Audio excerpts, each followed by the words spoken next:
Já antecipando tanto o meu voto em relação à prisão preventiva, como também o meu endosso e meu apoio caso Vossa Excelência decida pela prisão em flagrante.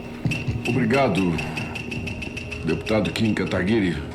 Domo arigatou, Kataguiri-san.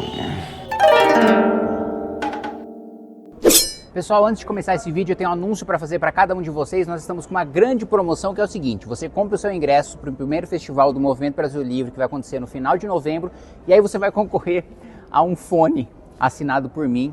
Eu odeio quem criou essa promoção, mas ela tá valendo. Clica no link e compra o seu ingresso. Faltou de falar o cupom FONÃO. Porra, cupom FONÃO é sacanagem, né, meu? Mas usa o cupom aí, FONÃO. O que se depreendeu do depoimento da testemunha que esteve aqui presente é que ele participou de diversas empresas que têm todo o indicativo de serem de fachada. A testemunha não conseguiu descrever um serviço prestado por nenhuma dessas empresas. A Curitiba Consultoria, que fico triste aqui por referir à minha cidade, ele sequer esteve na cidade. Ainda assim, ele passou milhões de reais para empresas, uma delas que tinha aqui por sócio a esposa do Procurador-Geral de Benefícios do INSS, que inclusive é investigado por ter facilitado essa fraude contra os aposentados. E o que eu vi aqui também na esteira do colocado pelo relator, onde estão os documentos que poderiam comprovar esses serviços ou que poderiam aí demonstrar a própria inexistência desses serviços? E a testemunha, inclusive, aqui admitiu que se reuniu com outro potencial investigado para tratar dessa matéria recentemente, né? Onde está a documentação dessas empresas, desse senhor também, Gustavo Gaspar? Isso foi informado ao Supremo Tribunal Federal no curso das investigações dessa atividade de mudar a situação jurídica dessas empresas. Enfim, eu acho que existem aí elementos, né, secundando o próprio relator, para que se postule a prisão preventiva, porque aqui, no mínimo, e aqui com todo respeito à testemunha, aqui é uma lavagem de dinheiro, uma simulação de prestação de serviço para praticar um estelionato contra os aposentados e pensionistas desse país com fraudes documentais praticadas em série. Então, há um risco igualmente, não só à ordem pública, mas à investigação e instrução do processo. Obrigado, presidente. Senhor Rubens, o senhor disse que trabalhou durante 6 meses recebendo 6 mil reais e que depois foi convidado a, aspas, estruturar empresas e aí passou a ganhar 70 mil reais. Isso está correto? Não. O que foi que o senhor disse, então? A afirmação que eu comecei iniciando com salário de 6 mil reais e depois houve um crescimento gradativo. Não é que eu saí de 6 mil para 70 mil. Isso, eu nunca disse que não foi gradativo, mas tá correto você dizer que passou a ganhar 70 mil dentro desse processo de estruturar empresas? Não dentro do processo de estruturar a empresa, mas sim no desempenho das minhas funções. No desempenho do quê? Das minhas funções dentro dessa estrutura. E quais eram as suas funções da estrutura? Era simplesmente cuidar do administrativo, contas a pagar e receber. E parece uma função bastante simples para quem recebe 70 mil reais. No início da sua exposição, você disse que nos últimos meses recebeu uma pequena gratificação por excesso de trabalho. De quanto foi essa pequena gratificação? As conotações sobre o assunto podem ser usadas para me incriminar, então permaneço em silêncio. Foi questionado aqui, o senhor confirmou que sacou 949 mil reais em espécie e fez o pagamento para o careca do INSS. O senhor não se questionou do porquê fazer esse saque em espécie? Não. O senhor simplesmente achou normal sacar 949 mil reais em espécie e fazer um pagamento para uma pessoa? A conotação sobre o desdobramento dessas operações pode ser usada para me incriminar, então prefiro ficar em silêncio. De fato, muito provavelmente incrimina, no mínimo, o senhor e quem recebeu um pagamento de 949 mil reais em espécie. Depois de ser contratado ou indicado, melhor dizendo, pelo careca do INSS, você se encontrou com algum parlamentar? Nunca. O senhor se encontrou com algum ministro de Estado? Nunca. O senhor já entregou em espécie ou transferiu dinheiro licitamente para algum parlamentar? Nunca. A Vênus que o senhor se referiu, ela, dentre os seus serviços, está a prover, segundo o senhor falou, educação financeira. Isso está correto? Correto. O senhor era um dos responsáveis por conduzir esse curso de educação financeira, essa consultoria de educação financeira? Não. Certo. A renda do senhor nos últimos 48 meses, segundo o senhor, foi de R$70 mil. Segundo o senhor também... Não afirmei isso, os últimos 48 meses. Bom, você afirmou isso logo no início, quando foi questionado pelo relator. Eu posso puxar das notas taquigráficas, mas não seria a primeira contradição do senhor aqui. Então, a partir de quando até quando o senhor passou a ter a renda de R$70 mil ao mês?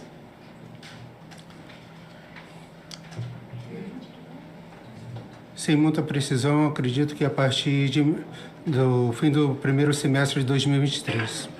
Certo. Então, a partir do final do primeiro semestre de 2023, até qual período você teve essa renda? Até março de 2024. Até março de 2024. Muito bem. Durante esse período, você teve uma renda de R$70 mil. Eu vou ignorar outras décadas de trabalho que você possa ter tido. Durante esse período, você teve uma renda de R$70 mil e você disse que seu carro é um Tiguan, que você não tem casa, que você mora de aluguel no Guará e que você tem R$300 mil na poupança. Me parece, até porque eu não imagino que a função que fez você receber R$70 mil foi a primeira função da sua vida, que esse patrimônio é incompatível com a renda, e incompatível eu estou falando do ponto de vista de ser inferior a uma renda de R$70 mil. Onde o senhor gastou o resto do dinheiro? Onde esse dinheiro está? O senhor não acumulou patrimônio com esse dinheiro? O que gastou tanto a ponto de você hoje ter um padrão de vida que parece incompatível com as movimentações financeiras que você fez nos últimos meses? As conotações sobre o assunto podem ser usadas para me incriminar, então me reservo ao silêncio. Bom, então, sempre que a gente faz um questionamento sobre saque ou pagamento de dinheiro em espécie, o senhor diz que não pode responder porque vai se incriminar. Sempre que a gente faz uma pergunta em relação a saber ou não saber que várias pessoas do seu relacionamento e que fizeram o senhor chegar na sua posição tem ou não tem relação com o INSS, ou o senhor diz que não sabe, ou o senhor diz que não vai responder para não se incriminar. Quando nós questionamos, quando o relator questionou, aliás, no início da oitiva, sobre eventuais indicações políticas para o senhor alcançar a sua posição, o senhor também disse que não poderia responder sob pena de estar se incriminando. Então eu quero ilustrar muito claro aqui o que o senhor disse até agora, e o senhor me corrija se eu estiver errado em algum ponto.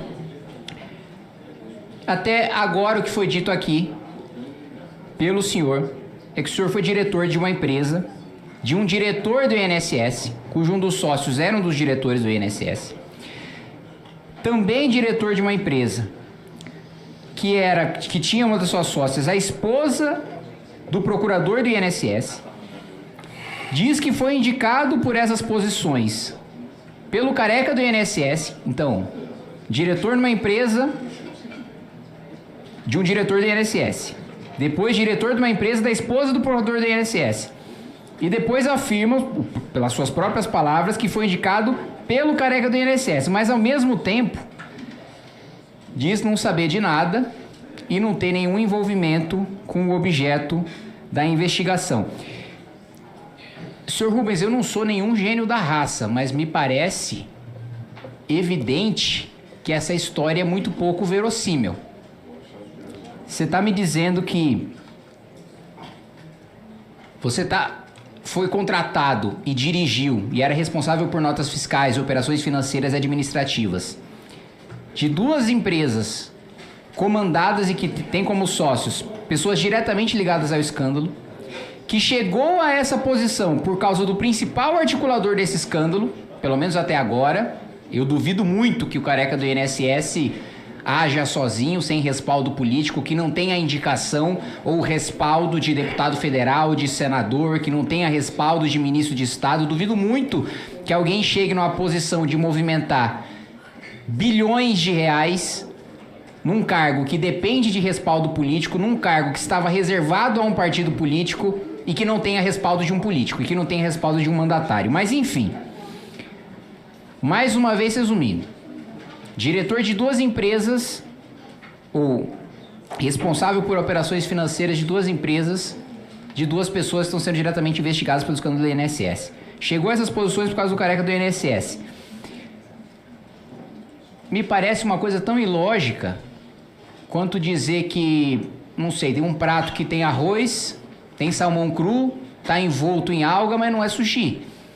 Assim, eu não consigo acreditar como é que uma pessoa chega numa posição que, coincidentemente, sem conhecer ninguém, sem ter nenhuma indicação política, de um sujeito que era diretor do INSS e estava envolvido na fraude, de uma esposa do procurador do INSS, que foi quem permitiu a fraude e quem ignorou os avisos do próprio corpo técnico, dos seus próprios assessores para permitir a fraude, e ao mesmo tempo diz ter chegado nessa posição pelo principal articulador da fraude.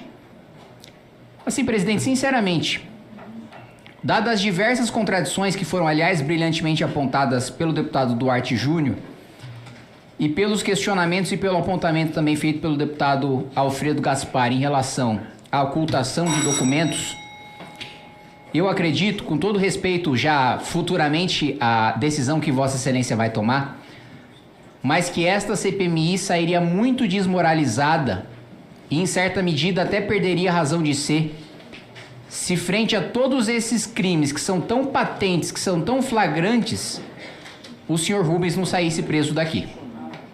Essa é a minha manifestação, já antecipando tanto o meu voto em relação à prisão preventiva, como também o meu endosso e meu apoio caso Vossa Excelência decida pela prisão em flagrante. Obrigado, presidente.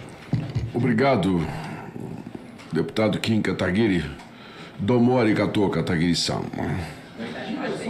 O senhor Rubens Oliveira Costa veio aqui como testemunha, debaixo de um habeas corpus em que foi dado a ele o direito de se silenciar sobre os assuntos em que ele poderia se autoincriminar. Esse direito foi respeitado do começo ao fim desta CPMI. Em todos os momentos ele foi instado a falar respeitosamente, teve todos os momentos com seu advogado respeitados e esta CPMI buscou a verdade a todo momento. Quero dar uma informação técnica aqui. É importante mencionar que a CPI segue o princípio da colegialidade, razão pela qual a imputação da condição de investigado ou testemunha a determinada pessoa decorre de uma decisão colegiada, jamais da posição isolada de um ou de mais membros. Não está aqui ninguém que queira uma condenação antecipada de quem quer que seja, porque nós estamos aqui para investigar, mas está aqui quem tem de zelar pela lei e pela Constituição. O que nós vimos hoje, o Brasil assistiu, é mais uma vez o silêncio de quem conhece, sabe como funcionou e não quis trazer informações quando foi perguntado sobre o maior esquema de roubo dos aposentados no Brasil. Nessa comissão, nós vemos aqui a todo momento o depoente tentando não dar informações corretas a este parlamento, esconder documentos, fugir das respostas e muitas vezes ocultar a verdade. Mas aqui, senhores, e quero deixar isso muito claro, não é terra sem lei. A nossa paciência, ela tem limites e a nossa determinação, não. Nós vamos até o fim com essa investigação. O crime de falso testemunho previsto no artigo 342 do Código Penal é gravíssimo. Quem mente diante dessa CPMI não afronta apenas os deputados e senadores, afronta a nossa lei, a Constituição e o povo brasileiro. Quando alguém esconde a verdade aqui dentro, é um desrespeito, especialmente, neste caso, aos aposentados na fila do remédio, a viúva que chora para pagar as contas, quem faltou dinheiro no final do mês, para tudo isso.